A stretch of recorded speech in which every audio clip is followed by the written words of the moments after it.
Hey everybody, it's Emily Dark Schooling. Today I'm going to be bringing you 2 book reviews.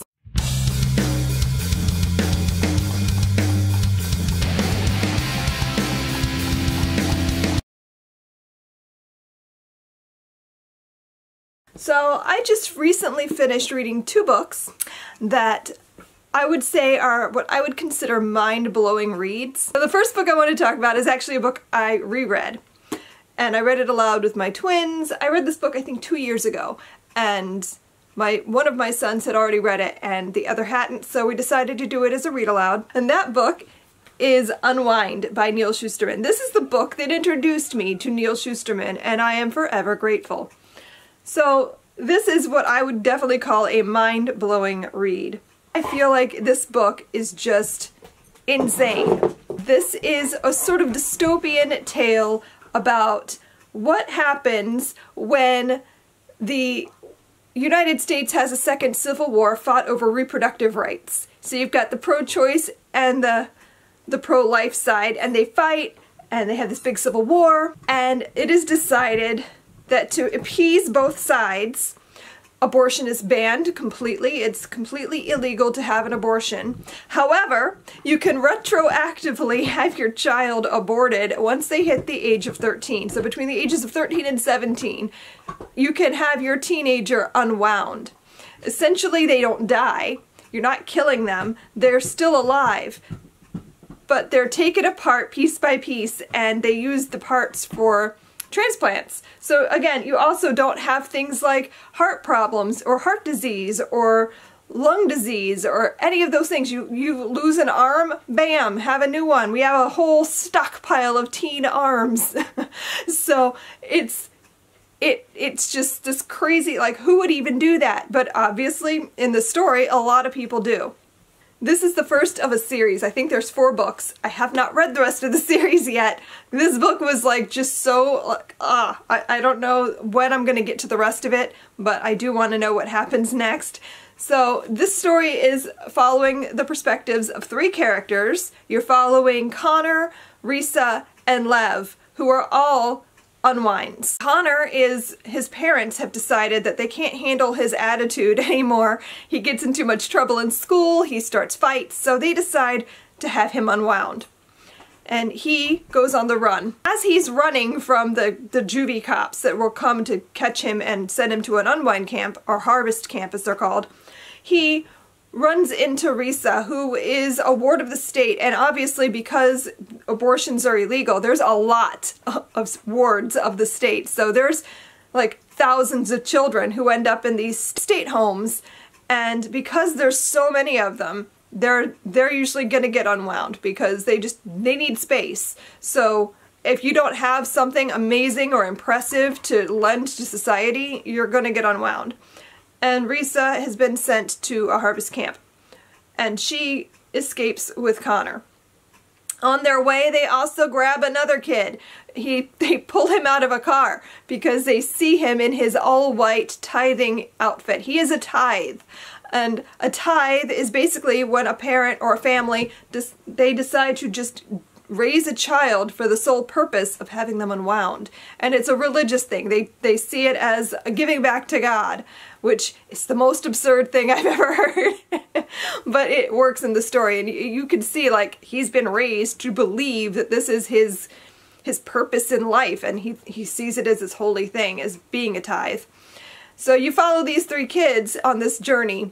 It's wild. This story makes you think about things you wouldn't necessarily want to think about, like, well, if abortion's so bad, why is unwinding not seen as a horrible thing? Because obviously it's awful, and you get to explore different aspects of that in the story, but the idea of being unwound and being conscious, and there is a scene in this book that is just like the most shudder-inducing, like, it's so awful.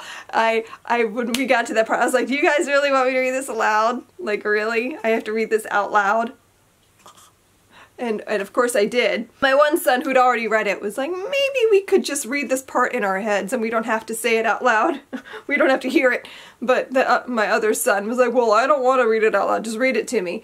So of course he was like, well, that wasn't that bad, because he's got to be too cool for school. But I find it absolutely just horrifying. I have a fear of hospitals. I don't like them. I don't like the idea of being operated on. Things like that freak me out. So reading about someone being unwound is about the most awful thing I could fathom. so I still I have shudders just thinking about it. So I love this story. I think it's weird and creepy and amazing, and I love the world building. I love that he comes up with this idea and he makes it feel like it could really happen. And it's awful and wonderful at the same time. Like, I'm so thankful for Neal Shusterman. He's got this way of writing a story that is just so amazing. I want to read all the Neal Shusterman. The other book, I finished it last night. Like, I stayed up too late reading because I knew I was getting to the end of the book. I read it on my Kindle, so I don't have a physical copy to show you. I wish I was fancy and could put a picture here. The book I read was Allegedly by Tiffany D. Jackson. And this is a YA contemporary, I believe, but it's not like a contemporary, like a romancy story. This story was so weird. Like, it wasn't weird like Unwind is weird. It was weird and like I didn't really understand fully what was going to happen. The story is about a girl named Mary who allegedly, at the age of 9, murdered a baby. Mother and her were babysitting this little baby, the 3-month-old baby named Alyssa, and the baby dies in their care. And Mary takes the rap for it, and you don't know the whole story. You don't really know what happened that night.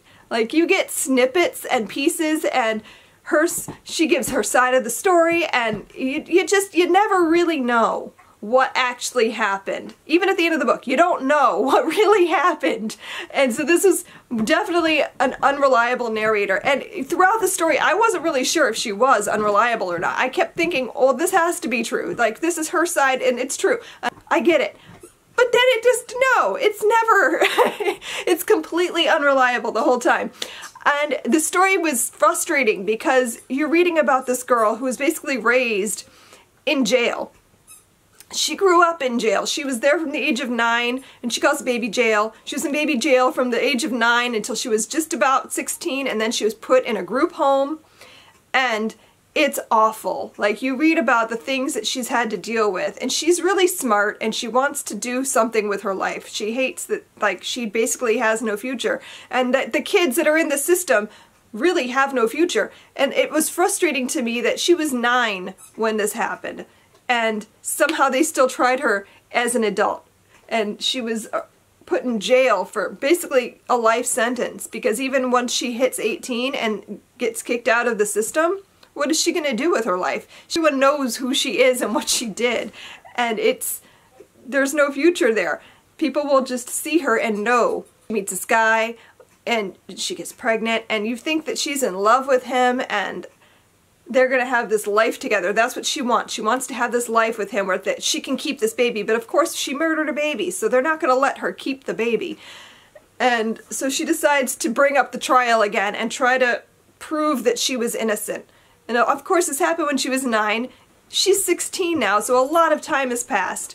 And so she finds a lawyer who's going to dig up this trial and try to prove her innocence. But it's just, it was a wild ride. Like, I couldn't stop reading. I needed to know what was going to happen. I needed to know if she was going to have her baby, and you get to the end of the story and you still don't really know what's going on. But it's wild. You get to see what it's like at a group home, and you hear her side of the story about what baby jail was like, and it's horrifying, the treatment these kids go through. And yeah, sure, they might be criminals, but that doesn't mean that they should be treated that way, and it's awful to read about. It frustrated me a lot hearing her side of the story and about how terrible things are for her, and that she's trying to go and take the SATs, and she has to try to hide all of that from people because she doesn't want them to know that that's what she's doing. And like, it's just, this story was so aggravating but so good at the same time. I really enjoyed the story. Like, I enjoyed it even though I was frustrated a lot of the time.